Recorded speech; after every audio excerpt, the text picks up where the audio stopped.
Sakshi Bhava is a meditation practice in which you cultivate the bhava, or mental state, of being a sakshi, a witness, a passive, detached observer of the activities of your mind. To be a passive observer means to not be directly involved or engaged with the activities of your mind. A witness in a courtroom was not directly involved in the criminal activities that he or she observed. So, too, in this particular meditation practice, you cannot be involved in the mental activities that you observe. To practice Sakshi Bhava, you have to observe all the activities of your mind from a distance, so to speak, as though you are standing outside of a room looking in through a window to see what's inside the room. In this metaphor, the room represents your mind, and the furnishings inside the room represent the contents of your mind, all the mental activities that come and go throughout the day. Those mental activities include not just your thoughts, but also your memories, your emotions, and everything you perceive, everything that you happen to see, hear, taste, smell, or touch. To become a witness or detached observer of all the activities of your mind requires a dramatic shift in your perspective. You have to deliberately detach or distance yourself from those mental activities. That means, instead of thinking your thoughts and feeling your emotions, you have to simply observe them without responding or interacting with them. And instead of seeing and hearing things in the world around you, you have to merely observe the images and sounds that they produce in your mind, without responding or interacting with them either. To help you shift your perspective in this way, there are a number of steps that you can follow to get ready for the practice of Sakshi Bhava. Let me show you. The first step is to close your eyes and take a deep breath to get settled down. Then turn your attention to your feet. Become aware of a sense of pressure as your feet press down on the floor or on the cushion on which you sit. Feel the firmness of the floor or cushion beneath you. Become aware of other sensations in your feet, like any sense of warmth or coolness, or the touch of your clothing against your skin. Observe all the sensations in your feet for just a few moments. Then, shift your attention to your ankles and calves and become aware of sensations there. Notice feelings of pressure. Notice any sense of warmth or coolness. Notice a touch of your clothing. Observe all these sensations for a few moments. Then shift your attention to your knees and thighs. Like before, become aware of the sensations there. For example, notice the weight of your hands or arms where they rest in your lap. Also, notice a sense of warmth that arises wherever parts of your body rest against each other.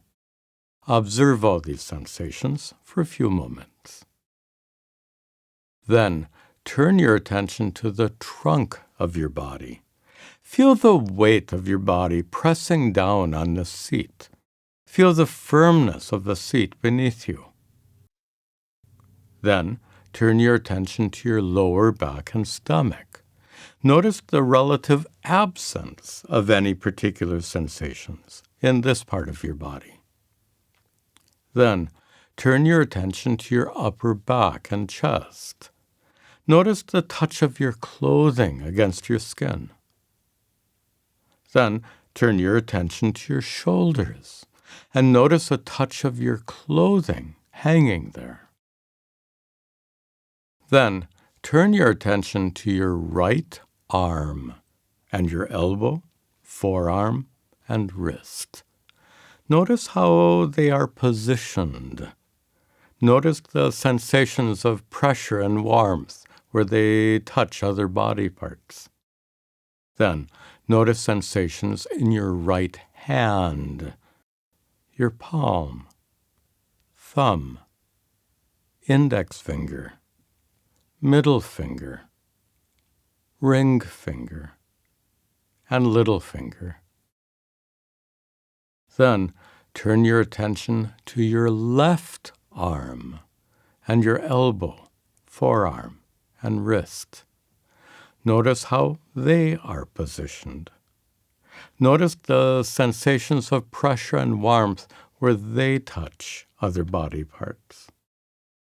Then notice sensations in your left hand, your palm, thumb, index finger, middle finger, ring finger, and little finger. Finally, notice the position of your neck and head. The next step in preparing for the practice of Sakshi Bhava is to turn your attention to your breath. In particular, become aware of the sensations that arise in your body due to the act of breathing. Notice how your chest rises and expands with each inhalation. Notice how your chest falls gently with each exhalation. Observe these sensations for a few moments. Then, become aware of the sensations at your nostrils as you breathe. As the air of the room enters your nose, notice the slight sense of coolness and dryness inside your nostrils. And as the air from your lungs leaves your nose, notice the slight sense of warmth and moistness inside your nostrils. Observe these sensations for a few moments. In the final step of preparation, notice how naturally and effortlessly your body breathes. Your body breathes automatically, spontaneously, without any effort on your part. Really speaking, you don't breathe. Your body breathes effortlessly, automatically. And as your body breathes, you merely watch. You simply observe without making any kind of effort, without doing anything at all. You don't breathe.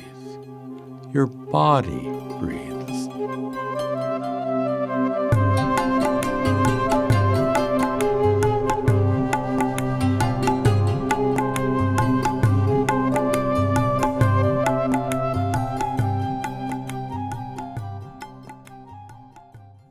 After you have learned how to observe your body in this way, and you are able to maintain the perspective of being a passive witness, observing your body, breathing on its own, then you're ready for the practice of Sakshi Bhava.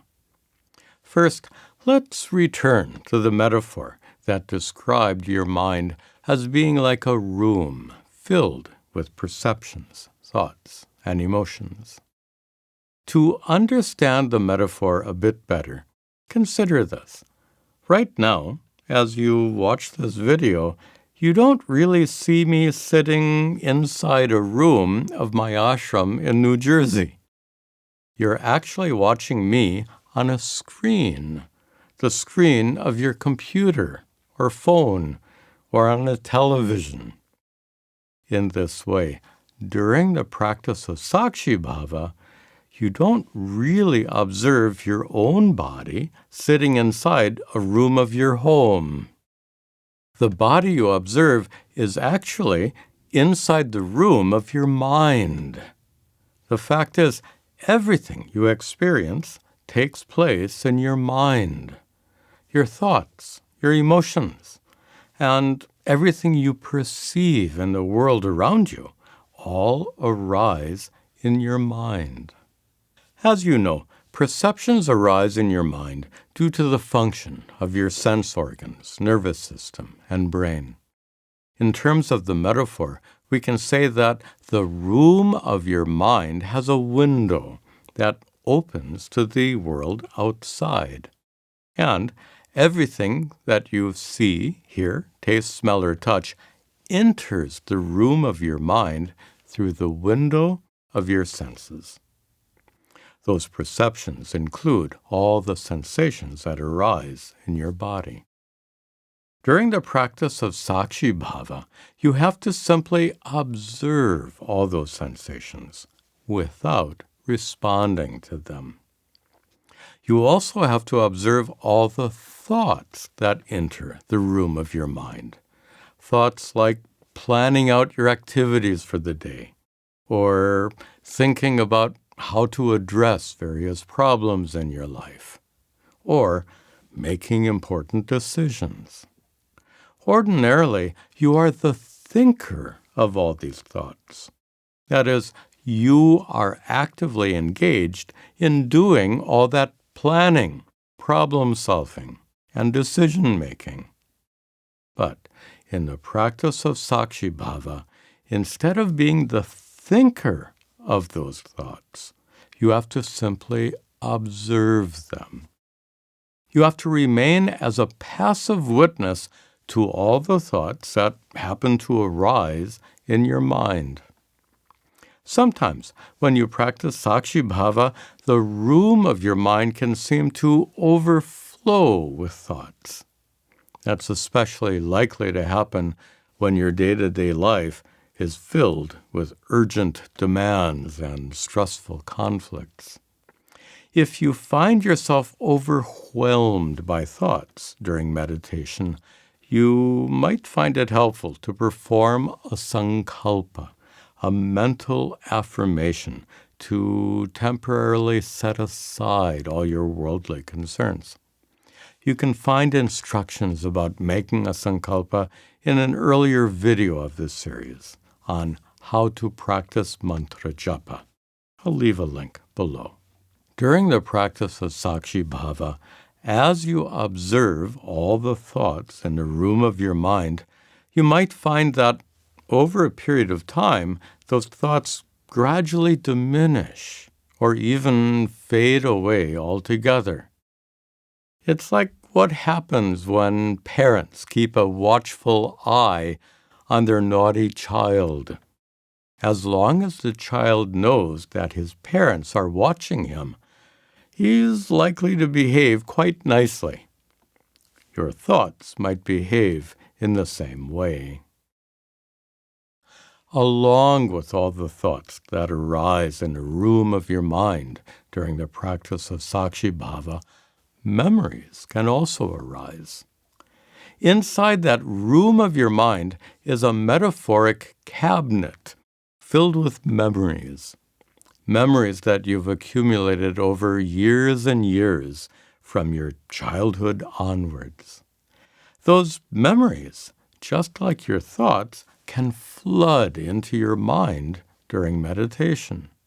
So it's important to keep that cabinet of memories firmly closed. Performing a sankalpa before you meditate can help a lot. In addition to all these perceptions, thoughts, and memories, emotions can also enter the room of your mind when you practice Sakshi Bhava. Those emotions are often triggered by a thought or memory that happens to arise.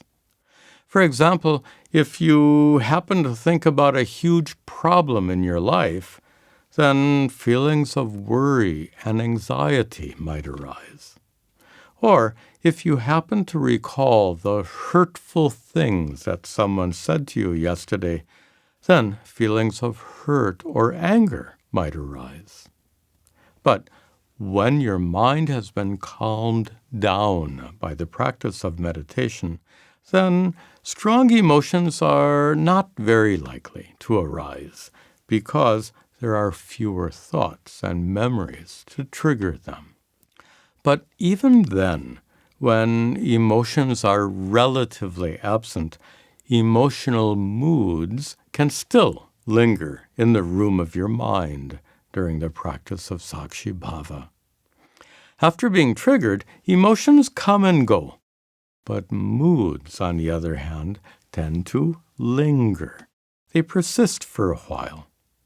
For example, after someone says hurtful things to you, your mood might remain dark and gloomy for the rest of the day. That gloomy mood might even still be present in the room of your mind when you meditate the following morning. During the practice of Sakshi Bhava, all kinds of perceptions, thoughts, memories, emotions, and moods can arise in the room of your mind, and when they do, you simply have to observe them, as though from a distance, with complete detachment, without responding to them in any way whatsoever.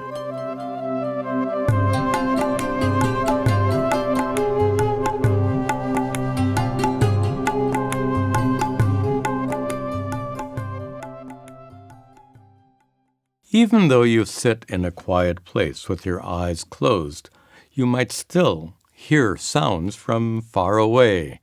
You might also feel sensations like itching, muscle pain, or hunger. In the practice of Sakshi Bhava, you have to notice each of these perceptions without getting entangled with them, without thinking, where is that sound coming from? Without thinking, I'm hungry, what should I eat? When perceptions like these arise in your mind, you might find it helpful to mentally label them. For example, if you hear a dog barking in the distance, you can mentally label it barking, barking. Or if you feel really hungry, you can mentally label it hunger, hunger. This labeling exercise is a powerful way to create a sense of distance between you, the observer, and any perceptions that you happen to observe during meditation. During the practice of Sakshi Bhava, various kinds of thoughts can also arise in your mind. So you have to learn how to observe each of these thoughts without getting involved with them, without becoming engaged in a process of thinking. For example, if a feeling of hunger happens to trigger the thought, what should I have for lunch today?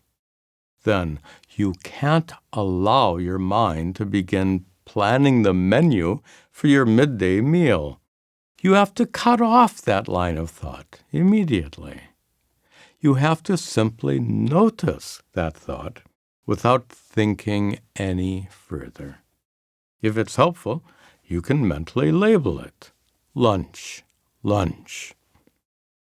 If any memories happen to arise in your mind, you have to treat them in exactly the same way. You have to simply observe those memories without getting caught up in them, without thinking about the past. For example, if you happen to remember an incident yesterday when someone said hurtful things to you, you can't allow your mind to start recalling all the details of that event. You have to prevent your mind from replaying the so-called mental tape about what happened yesterday.